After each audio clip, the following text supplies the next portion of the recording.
All right, welcome everyone. We're Semblance of Sanity. I'm Caleb. I'm Jacob. And we're here for Marsh Comes In Like a Lion. Season 1, Episode 3. Right, Season 1, Episode 3. Yes. Yes. There are seasons to this show. Right. So we got introduced to Akari. Well, we or backstory, with how they met and stuff. Yeah, no. Look, we knew Akari. What it was is that I forgot that actually was Akari.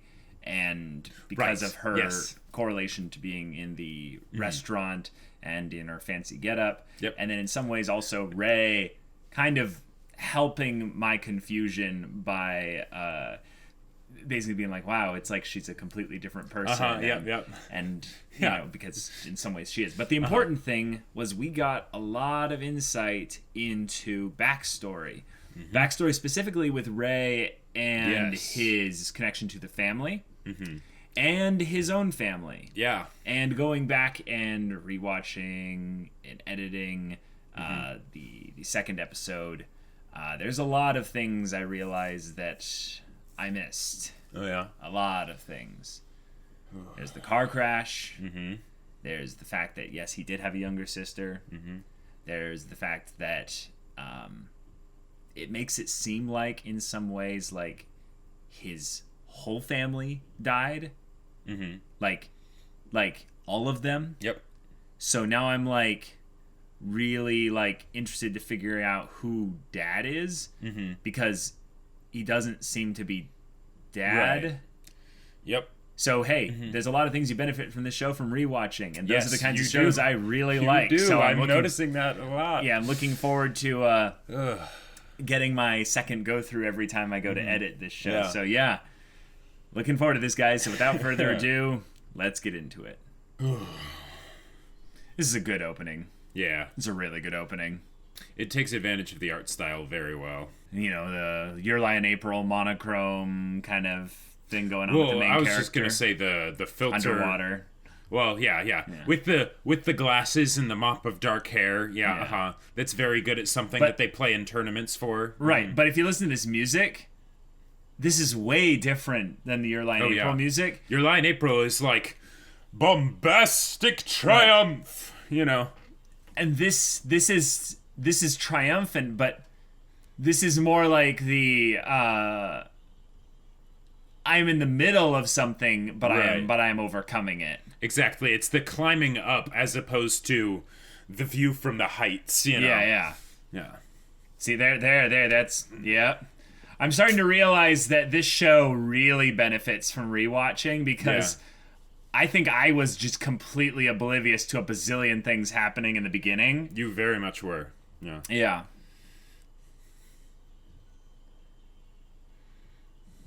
Specifically, I think the sadder things. Oh. Because the wholesome things really kind of blindside you with how bright they are, Yep. Bright, yeah. Huh. Yes.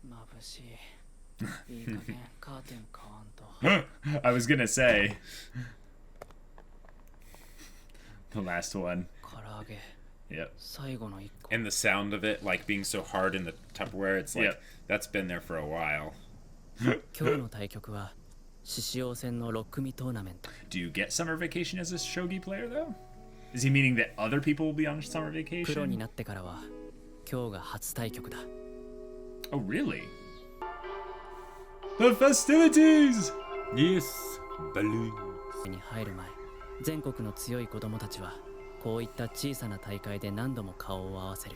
Gotcha. Backstory!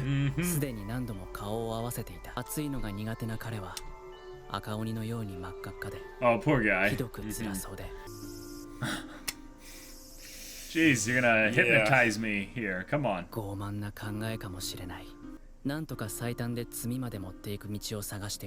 Instead of the most tactical and safe way. Oh, is he gonna pass out? This is just such a presentation. It's so emotional.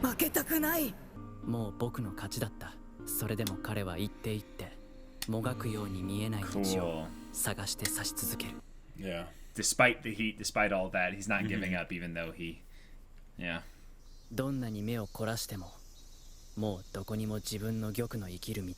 It's It's like having one pawn in chess that, like, maybe it can become a queen, but, you know, it's not enough. プロになるということは止まらない列車に飛び乗るようなものだ。遠くなるほどの勝ったり負けたりを繰り返すのだ。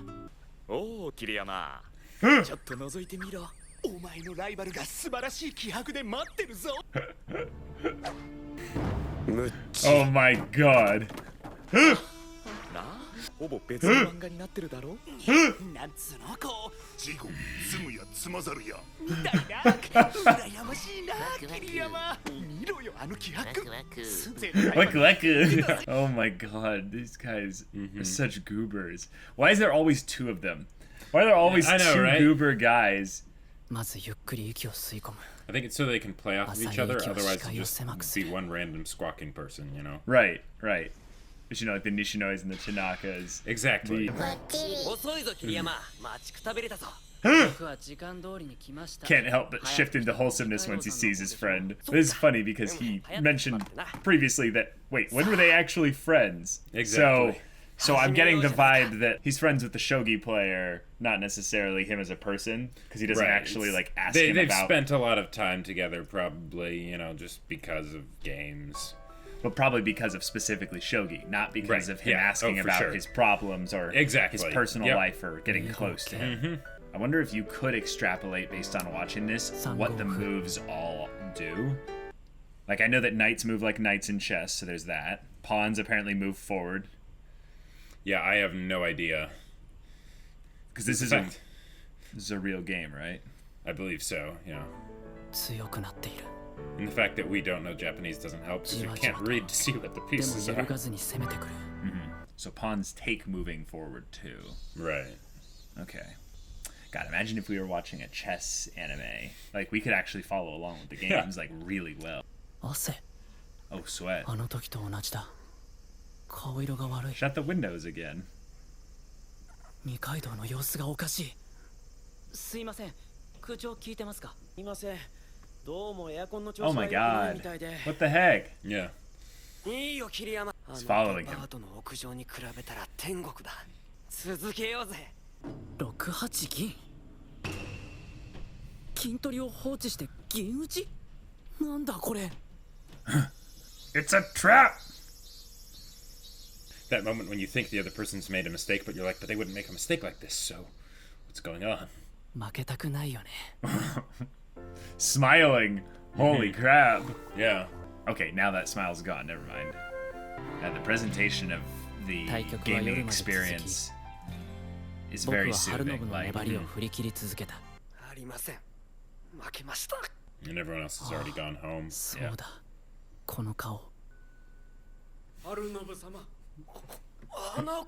Wait, is he back already? Yeah. 様に代わっていただきました。私は10日間で十分です。旅は満喫させていただきました。心配で心配で。もう What a guy. 起こしかねない危なさがありましたよ。 Didn't refresh at all. ガ先生のところへ行きましょう。もう連絡 Oh, he has checkups, like regular. Yeah. Oh. おつらいですか？ありません。 Oh, 私がいない間、食事も無茶なさいいんです。わかります。 Oh, what a good guy. ばかりではストレス。子供の頃からです。 Ah, telling it for the audience. 何 Yeah. が辛いか。花岡がついております。 3D. 焦らず少しでも。次は絶対に負けない。二階堂との対局を終え、約束通り。 Good. 僕はみんなのいる家に向かった。 Yeah. 遅かったね。お疲れ様。遅くなってすみません。ほらモモ、レイちゃん来たよ。これプリンです。 They seem tired. さあ、どうぞ。 Oh my gosh. What the heck? I know. Very smooth triathlon. 美味しそう。でも食べきれるかしら。こっちがおばあちゃんとお母さんの分です。 Oh. モモにつけてみました。 Tiny. そろそろ送り火炊かないとだし。もう9時過ぎか。そろそろお見送りしましょうか。 Oh, those light very well. Yeah. It's probably some kind of kindling or something. みんなはいつもと変わらずニコニコしてるけど、やっぱりどこか気だるく、しんみりして見えた。You think? Yeah. 私ちょっとコンビニ行ってくる。何買いに？漫画新刊出てるの忘れてた。坊主 Yeah, yeah. Good call. Go. いいから早く Go. Thank you. I was gonna say, like, please go with her. Yeah. Come on. Move it. Let's go. 足早いな。 Yeah, Ray, come on. どこ行くんだ？ Yeah. そっちはコンビニじゃん。No, don't do this. Don't do this. Come on. Hina. Okay, she's... That's a shot. Yeah. Whoa. Oh. Yeah. お母さん。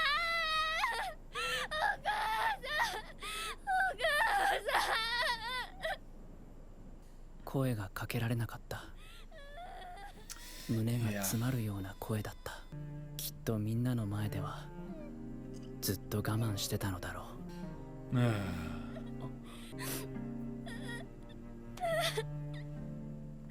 桐山くん、ごめんなさい。すぐ戻るから。泣きじゃくる彼女の声を聞いていたら、閉じ込めてあった疑問が胸の中でインクみたいににじみ出した。もうちょっとここにいよう。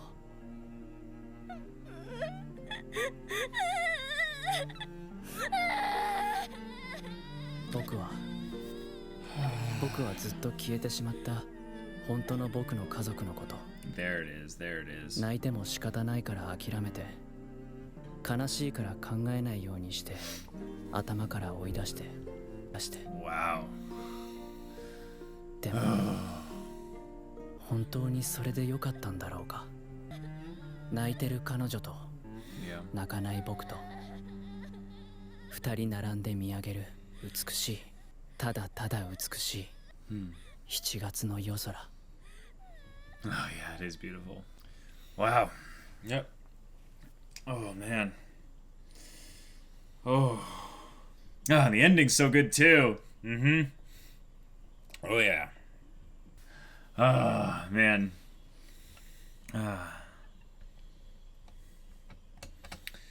Yeah. Wow.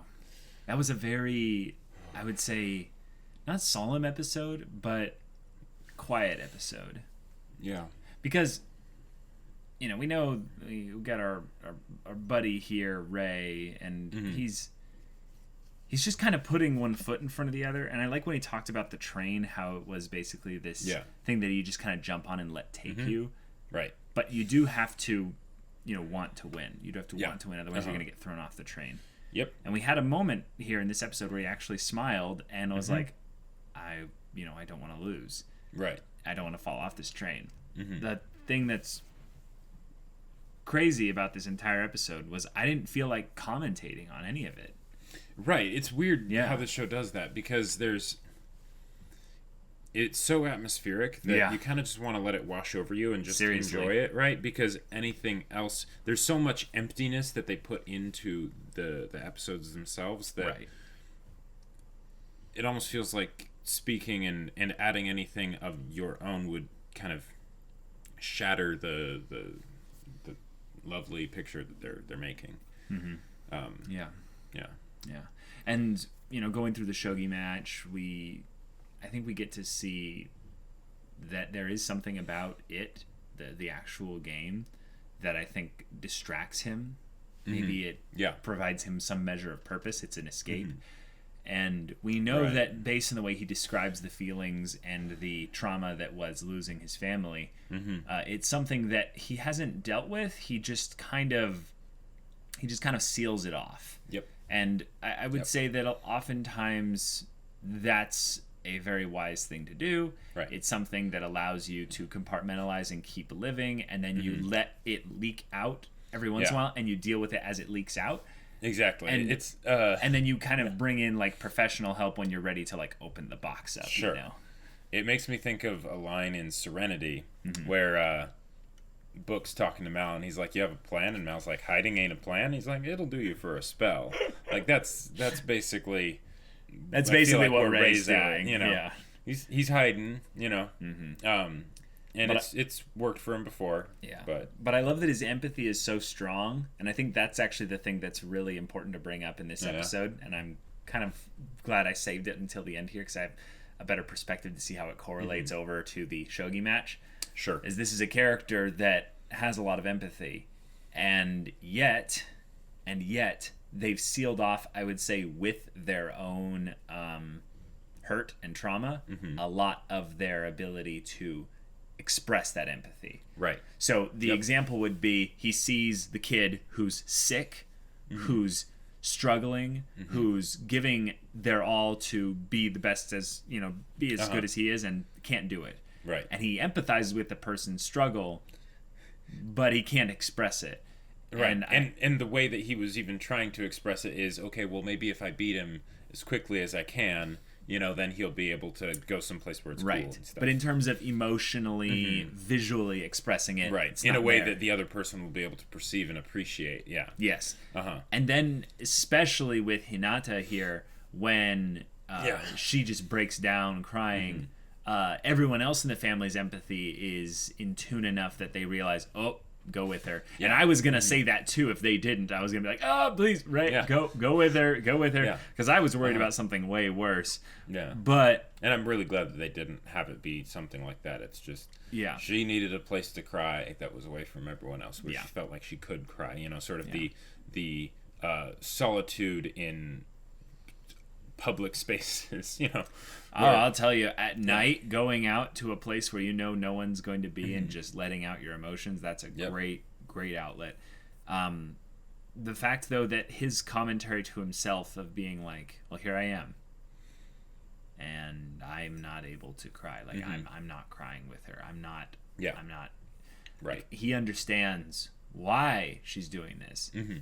But I think even then in that moment, it was something of a realization for Ray when he realizes that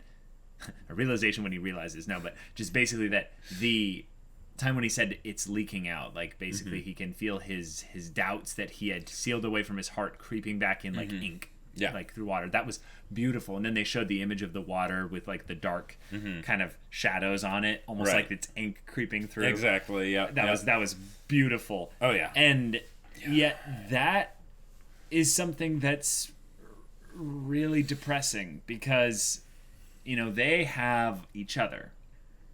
But Hinata doesn't feel like she can actually express that amongst all of them. Right. So therefore, she's worried about perceived strength and perceived, feelings based around the family and stuff. And I'm sure that they would all be accommodating and helpful and empathetic and sympathetic towards Hinata if she was, but breaking down crying in the house there. But she doesn't feel that way. Right. So it's a similarity, a parallel to Kiriyama, to Ray. Yep. Because he is like right on the brink constantly. And I don't think he is comfortable sharing that pain with them for probably similar reasons, but also the one that they're probably the closest people he has to family right now. Yeah.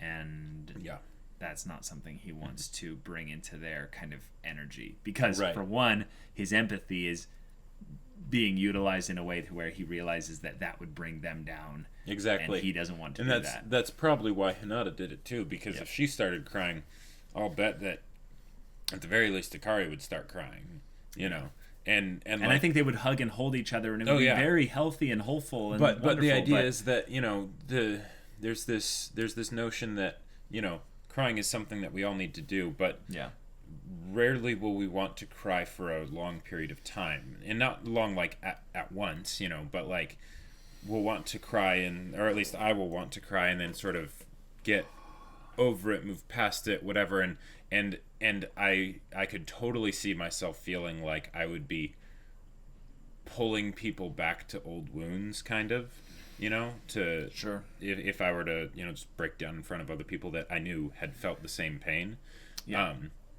And like one of the little things that was really, really subtle, but it got me, is how Akari was like more or less smiling the entire time, but then it's right at the end when the fire burns out and smile turns upside down for just a bit, you know, and then they all go, and it's just this show is one of those shows where it blows me away how undramatic it is in a lot of ways. In some ways it's very dramatic, but like and they certainly have the moments of high energy that's almost jarring with like the two goobers, you know, at the shogi hall and stuff.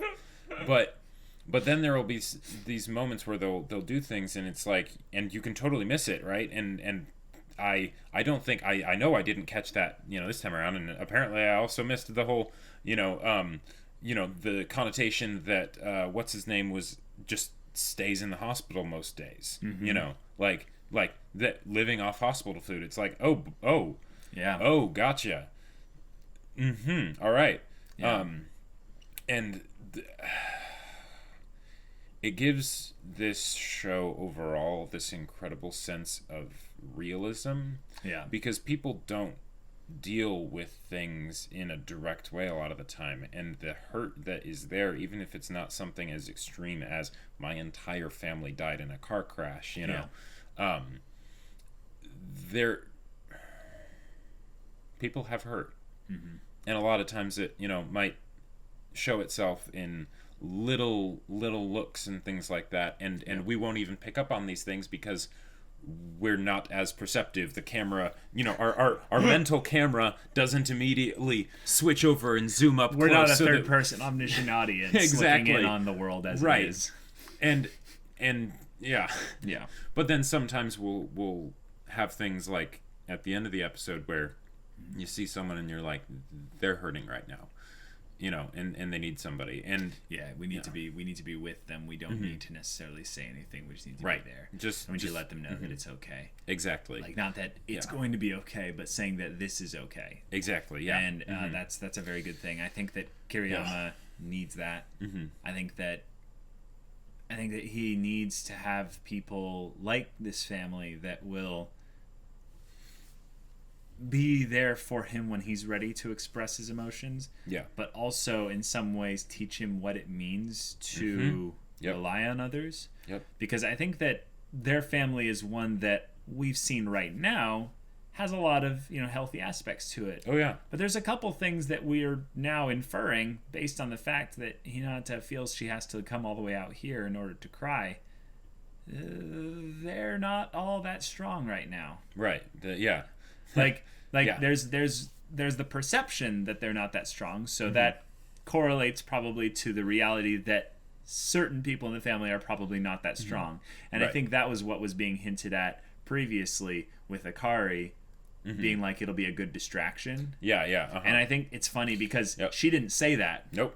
That is what Ray picked up on. Yeah, what he inferred. So that's But generally, people, when they infer things, they project just enough of a little bit of their own situation. Oh, sure. So you can infer that Shogi is the perfect distraction for his mind and his mental energy for Ray, so that he can have something that occupies the downtime where he would dwell in dark places, you know. Yeah, and that's one of the things that can be really cool. It is just really cool about how this show is directed, is that it has all these empty spaces, right, where it causes the audience to contemplate, but at the same time then all this talk of distractions with these empty spaces, and it allows us to fill in the gaps of maybe what is going on with Ray when there's these empty spaces, because there's a lot. His apartment is bare. He had the one piece of fried chicken in the Tupperware that had gone stale and hard, you know, that was left over, that he put in a piece of bread breakfast. Like it looks also like he's had boxes that are not unpacked in here for the longest time, because either one, he just recently moved in here, but two, based on just the small time skips we've had already, we know that those boxes are probably still packed, you know, they're still filled with stuff, because he doesn't have the energy or the desire to unpack them. Sure. Like, he is not even, like, Okay. Yeah. An example of someone that is in a really depressed state like this is one of the last things they actually do are kind of the basic everyday need fulfillment things. Sure. Like, those are the kinds of things that are the first to kind of, like, get dropped by the wayside. Yeah, exactly. So you end up kind of sleeping for, 18 hours or something. Right. I kind of find it as actually a relief that he has the curtains not there, because I could see him just, sleeping all day. I'm glad that he does have an alarm clock, so that he at very least, cares about getting to his shogi matches. Yeah, he's built up enough routine that he can still execute on it, even if, he is just going through the motions. Yeah. Like, he is essentially skipping meals, though. Like, for just the fact that the way he's, treating himself. So there's some more parallels between him and the family. Well, the boy in the hospital. Sure, that too. I can't remember. He has a bit of a longer name, but I'll write it down for the next episode. But I should know this. I've seen. You've seen the first core, yeah. They both are being taken care of by other people. Oh, but they're both also doing things that force the need to be taken care of even more. Sure. So it's something where I really like that this show could go for a long time, and we know that there's a second season, so there's a good amount of potential there. But one of the things that I really want to see is kind of the everyday life involvement from these characters with each other. Basically meaning that, we've seen a lot of times where Ray is solo and he's just walking around and he's thinking to himself and all that. I want to see engagement on the slightest level, initiated across from, say, like Ray to someone else. Gotcha. Even if that's something beyond, even if that's just him going over to their house with pudding more often. Right. I love that. That's probably my favorite moments in the show. The atmospheric kind of it's incredible moments give you a lot of good, I would say, emotional grounding to his thought process. But all in all, his thought process is something that every once in a while I'm not able to track with fully. Okay. So I really enjoy the moments where he's, even if he's not speaking much, people speaking to him. Right. That's one of the things I feel like that rewatches help with a lot, because since it's so atmospheric, you can kind of just get lost in what's happening and then miss out on the little details and things. For sure. But this show as a whole, like, I feel like wholesome isn't quite the right word. No, it's not. I feel like almost, and this might sound wrong, but that it's kind of about healing, almost. Sure. Because, at least in the case with Ray and the family, they both have stuff that that the wounds are still fresh, even if they're not necessarily new. Right. They haven't gotten the chance to heal. And the times that they spend with each other, that's this amazing balm that is starting the process, right? Right. And then, of course, it sort of gets put on pause whenever they're not together. So then when it's like, okay, I'm going to go over to their house, as promised, it's like, yes, awesome. Yes. And that kind of also throws new perspective for me with the kid, his self-proclaimed lifelong rival. Yeah. If he's in the hospital all the time, that's rough. It makes sense as to why he's trying to cling to a friend. Even he literally has no one else. Exactly. Even if other it's than something his that butler, sweet butler. By the way, Butler MVP Butler. coming back after 10 days. Isn't he awesome? He's so great. Yeah, I love him so much. Yeah. Like interactions in this show are handled very well. Character interactions. There's a lot of subtext, a lot of cool things going on. Unless you're dealing with the two goobers. This actual moment was probably one of the weakest character interactions, but it was one of the most wholesome, because they were literally expositing to the audience kind of how I felt, what you've been going through. I'm going to tell the audience you've been in the hospital all this time and all that other stuff. And I'm like, yeah, I get it. But the wholesomeness of it, the fact that he came back... only after 1/8 of his vacation because not because he couldn't refresh himself, but because he was thinking so much. There's a positive aspect to it. Because if you think about this just in the negative, and I think that's going to be one of the themes of this story, is that people who are suffering or in trauma have a trouble thinking about things outside of the negative. Okay. But if you think about it in the positive, is that he wanted to see his boy. He's like, you're my... It's like you're my son almost, the son I never had, you know? And it's like... It's something really special and loving and just wonderful. Yes, of course he wasn't able to, you know, stay refreshed and stuff like that because he was thinking about the kid and stuff. But you don't need to think about it in that way. Yeah. Because to him it wasn't something. This is the refreshing, you know, stuff. It's like if you love what you're doing, you don't need a vacation. You know? And I just love that. That was probably the surprise moment of the episode that just made me go, The butler is great, and the context of the whole stuff at the hospital and everything, and him and reaching out to Ray, like, because if you think about the self-destructive things that like Ray does of just sort of like subsisting and sort of almost like he's fading away, like, and this family is like his wonderful tether, his lifeline, his lifeline, exactly. And now maybe also potentially this kid, you know, because now it's like, okay, he's actually starting to get him to enjoy the process of, you know, shogi, of his livelihood, right? The day in, day out. Instead of having it just be a distraction. Exactly, which is so good. Oh God, like, I'm trying to put this into my perspective, but that would be like if I was depressed and all I had was Frisbee. And Frisbee and you were so depressed that Frisbee was just a distraction. Frisbee was just a distraction from my depression. Oh my God. And you weren't even enjoying Frisbee anymore and stuff, and you were just sort of going through the motions and That would be hell. Then even if you got this kid that was, you know, maybe kind of annoying, you know, and stuff, but was reaching out to me, was like, reaching constantly. out to you and started to get you to enjoy it a bit. Oh yeah, wow, yeah, that'd be huge. And the idea that him doing this all the times that he goes to see Ray and stuff, and like, he puts so much energy into everything. Oh, good point. That's not without a toll and a price, you know. Yeah. Like, and he might not, like, in the times where he's playing against Ray and he wants to win, that might not. He's not thinking about Ray, probably. Like, I mean, you know, maybe, and if so, then major props to him. But no. He's like, I don't want to lose. I want to win. I want to win. And it's that idea of normalcy, I feel like, that helps all these characters with the healing process, you know? Because if he was specifically trying to reach out to Ray, that I don't think that would have the right effect. It might even have a reverse effect, right? Same thing with the family. If they were specifically saying, like, Ray, let's talk about your past, because clearly you have a lot of stuff on your shoulders right now, or whatever. that wouldn't be the best. It's the very fact that he can just go over there and feel home. Yeah.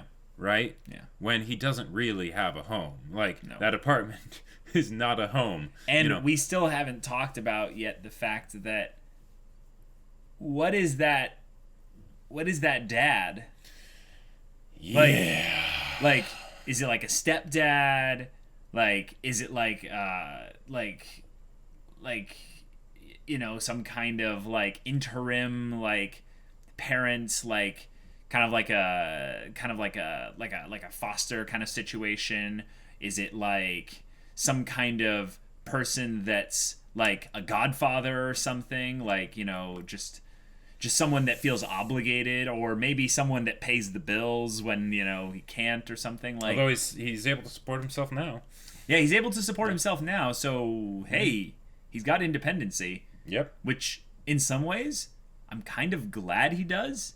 Oh yeah. Because let's think about it this way. Oh wait, we can extrapolate some really good information here. Hold on. Have you cracked the code? I cracked some of the code. Okay. He became a pro shogi player recently. This was his first game as that. Yes. He has boxes in his apartment. He recently moved here because he now has the financial capability to support himself. He used to live probably with this guy. Gotcha. And it's probably like, I haven't seen you in a while. Like, you're doing, how are you doing on your own kind of thing. And there was the look that was given to him by the two other kids, because it's like this guy's like a coach, you know, he's kind of like a shogi coach or something like that. Like he's someone that knows how to play shogi at the very least. Yeah. But I think he has like other students as well. And one of the students, there was like a girl. She kind of looked back and gave him the biggest stank eye, like kind of nasty, whatever. So maybe what it is that there's like a clubhouse or something, kind of a house that he's kind of like he's kind of the person that like provides them. He's the Obaba of exactly. And these kids, they don't like him. They don't like him at all because he's the promising, Well, for whatever reason, there's a million reasons you could come up with, but probably because he's better than them at the game, right? Because that is what they seem to set up, where he got the first place trophy or whatever, and the other two kids, they got second and third, and So at the very least, I would say that means that the guy, the dad, he's very good at shogi. But even then, he's been surpassed probably by Kiriyama. Hence the whole thing of him talking about the game as if he felt like he was beating the man with his own hands. But there's also some repressed anger somewhere in there because that's why I thought that this was the dad, and then the dad maybe left the mom, and then the mom was the one that got killed. But it seems that now it seems like when they did the flashback image, it was like someone all four else of them. Well, like there's a mom, dad, and then sister, and then him, and then he's just here alone. So I don't know. Maybe, I mean, here's the thing. None of them really have to be dead, I think, except maybe the kid. What I'm gonna guess is happening is that they're all dead. They could go for some angle where like the worst of if of those three, a sister, a mom, and a dad, the worst to die would be the sister because she didn't have a life. She was so young. But the mom and the dad, I think we can confirm, are dead based on the fact that this person is, that could have been like the mom's boyfriend or something. Who knows? One of the other things is that you at the very least that the dad, that there are different dads because in a still frame it was a different person. Yes, absolutely. Yes, we know that those are not the same person. Right. So I don't really know what makes sense. There's also a little bit of a timeline thing. I think it was a year recently. It was 1 year ago when the event happened. They were making a thing like, it's today, like the anniversary or something of Kiriyama's. Oh no, that was something. So that was something that you were theorizing. Oh, okay. I don't know if that actually has anything to it, but what I believe it is that it's that game was important. Oh, that game, because that was his last game before becoming pro shogi player.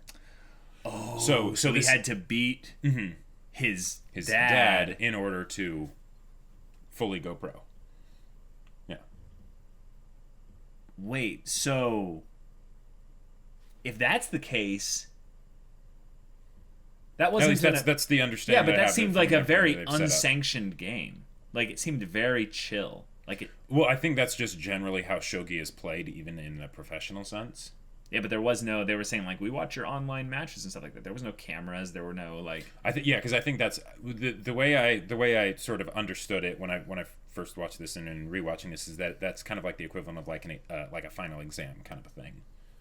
Oh, so this has nothing to do with him necessarily being a good player. This is about him joining the federation of shogi players. Yeah, and he needed to essentially defeat his master. Right, that way he could be officially recognized or whatever. Which is kind of hilarious because what that kind of insinuates is that his master, his father, whatever, is a really important person in the Federation or something like that. At least that's what I would assume. I don't see why defeating someone outside, or I mean, I guess he would have to be a pro player, right? Because he's teaching people. Yeah, but or at least you would hope so.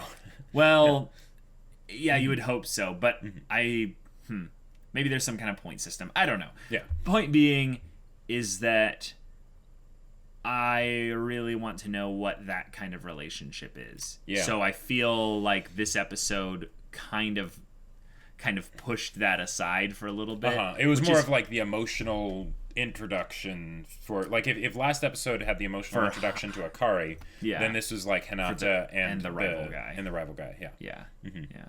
All right, cool. Well, guys, thank you so much for watching the end of the reaction and the discussion here. Yes. If you want to see the next episode's reaction right now, go check out the link in the description below for our Patreon. You can get an early access there. You can watch full-length reactions there. And all this comes with Discord access, where you can chat with us about stories or just whatever. And if any of that interests you, we'll see you there. But until then, we're Semblance of Sanity. I'm Caleb. I'm Jacob. And we'll see you all next time.